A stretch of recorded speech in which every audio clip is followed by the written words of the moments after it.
ప్రభునందు నాకు అత్యంత ప్రియమైనటువంటి వారులారా, మన ప్రభువును రక్షకునైనటువంటి యేసుక్రీస్తు వారి యొక్క శుభనామములు మీ అందరికీ నా హృదయపూర్వకమైన శుభములు వందనములు తెలియజేస్తున్నాను. ఉదయకాల సమయంలో దేవుని వాక్యాన్ని ధ్యానం చేసుకుందాము. ఈరోజు వాక్య ధ్యానము కొరకు మనం తీసుకున్నటువంటి లేఖన భాగము ద్వితీయోపదేశ కాండము 4వ అధ్యాయము 31వ వచనం చదువుకుందాం. నీ దేవుడైన యెహోవా కనికరము గల దేవుడు గనుక నిన్ను చెయ్యి విడువడు, నిన్ను నాశనము చేయుడు. తాను నీ పితరులతో ప్రమాణం చేసిన నిబంధనను మర్చిపోడు. ఆమేన్. దేవుని నామమునకు మహిమ కలుగును గాక. ఈ వాక్య భాగాన్ని మనం గమనించినట్లయితే చక్కటి మరి శ్రేష్టమైనటువంటి వాగ్దానంతో కూడినటువంటి మాటలు ఈ ఉదయకాలం మనం చదువుకుంటున్నామండి. మన దేవుడు, మనం సేవిస్తున్నటువంటి మన దేవుడు ఆయన యెహోవా కనికరము గల దేవుడు. అవును, ఆయన నిజముగా ఆయన కనికర సంపన్నుడు, కనికర గల దేవుడు కాబట్టే ఆయన ఎన్నడూ కూడా మనం చేయి విడిచే దేవుడు కాదు. అంతేకాదు మనం నాశనం చేసే దేవుడు కాదు. ఒకవేళ ఆయన కనికరము లేని దేవుడై ఉండి మనం చేసే ప్రతి తప్పిదాన్ని లెక్కించే దేవుడైతే ఈ రోజున మనం నిలబడటానికి అర్హత కలిగిన వారం కాదు.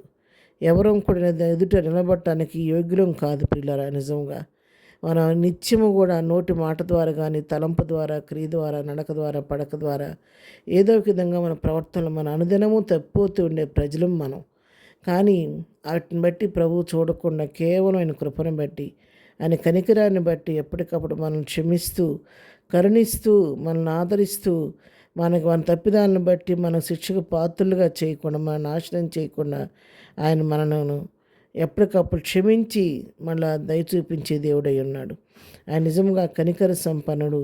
ఆయన ఎన్నడూ మనం చేయి విడిచే దేవుడు కాదు, మనం నాశనం చేసే దేవుడు అంతకంటే కాదు. అంతేకాదు మరి మన పితరులతో చేసిన ప్రమాణాన్ని, నిబంధనని ఆయన ఎప్పుడు కూడా మర్చిపోయే దేవుడు కాదు. ఎప్పుడు దాన్ని జ్ఞాపకం చేసుకుంటూ మన జీవితాల్లో ఆ యొక్క నిబంధనను నెరవేర్చడానికి ఆయన ఎప్పుడు కూడా సిద్ధ మనసు కలిగినటువంటి దేవుడై ఉన్నాడు.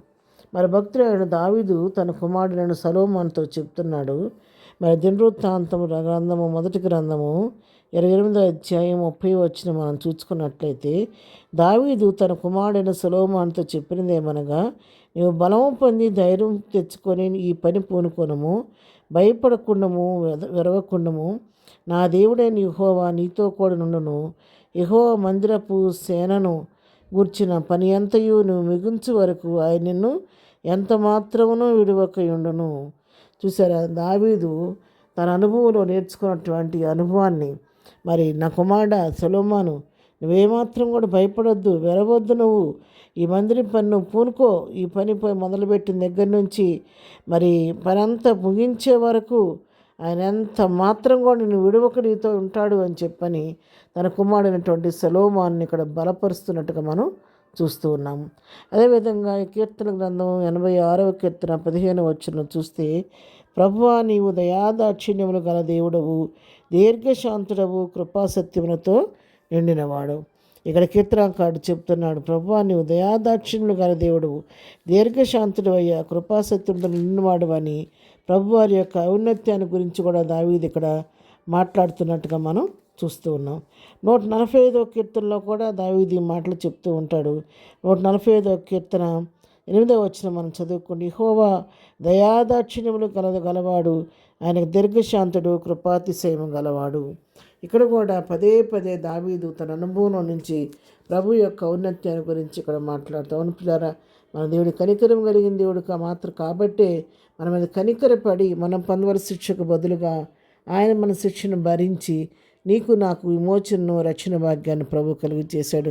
అంత మాత్రమే కాదు, ఎన్నడూ మనం చేయి విడిచే దేవుడు కాదు, మనతో ఉండే దేవుడు. మనం ఏ అవసరత కొరకు వెళ్ళి ఆయన దగ్గరికి అడిగినా కూడా మన అవసరతలన్నీ తీర్చే దేవుడు కాబట్టి అటు విధంగా ప్రభు పాదసన్నిధిలో చేరి ప్రార్థించి కనికరంగల దేవుని దగ్గర నుంచి సమస్తాన్ని అడిగి పొందుకుందాము.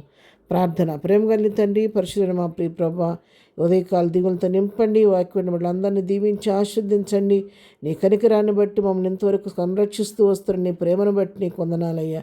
ఇక ముందు కూడా నీ కృప మా పట్ల కనబరచండి. ఇద్దరం మేము వెళుతున్న మార్గాల్లో తోడుగునండి, చేస్తున్న పనులన్నింటిలో సహాయం చేయండి. ఎగ్జామ్స్ రాస్తున్న బిడ్డలకు నీ జ్ఞానం ఇచ్చి చక్కగా రాయించి మంచి విజయం దయచేయండి. దయచేయండి. ఏదైనా బర్త్డే మ్యారేజ్లు చేసుకుని బిడ్డలను దీవించి ఆశీర్వదించండి. ప్రతి వారి అవసరక్కరు మీ నామలో తీర్చి నా మహిమ తెచ్చుకోమని యేసునామలో ప్రార్థించడి పొందుకొని ఉన్నాము తండ్రి. ఆమెన్. ప్రభు కృప సదాకాలము మనందరికీ తోడయుండి నడిపించునుగాక. ఆమెన్.